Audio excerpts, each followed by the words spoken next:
ही आमची प्रार्थना आहे. आम्हाला न्याय मिळेल ही अपेक्षा आहे. वंदे मातरम बाबतच्या काँग्रेसच्या भूमिकेवरून देशभरामध्ये वाद उफाळलेला असतानाच केवळ 2च कडव्यांच्या वंदे मातरमचा प्रस्ताव काँग्रेस कार्यकारिणीत मंजूर करण्यात आलाय.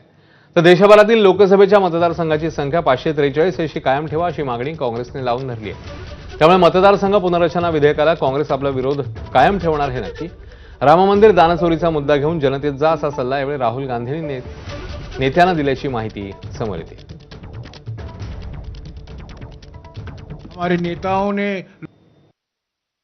वंदे मातरम पर एक प्रस्ताव पारित किया गया था. उस प्रस्ताव में जब पारित किया गया सीडब्ल्यूसी की बैठक में महात्मा गांधी, पंडित नेहरू, सरदार पटेल, नेताजी सुभाष चंद्र बोस, मौलाना आजाद, राजगोपालाचारी, गोविंद वल्लभ पंत और अन्य नेता आचार्य नरेंद्र देव मौजूद थे. और रविंद्रनाथ टैगोर, गुरुदेव रविंद्रनाथ टैगोर के सलाह से ही वो प्रस्ताव पारित किया गया था और आज उस पर चर्चा हुई.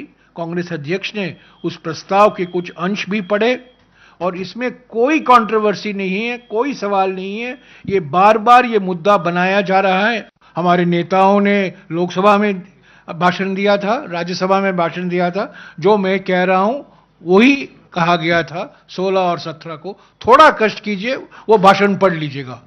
इसमें कोई बदलाव नहीं आया है, कोई परिवर्तन नहीं आया है.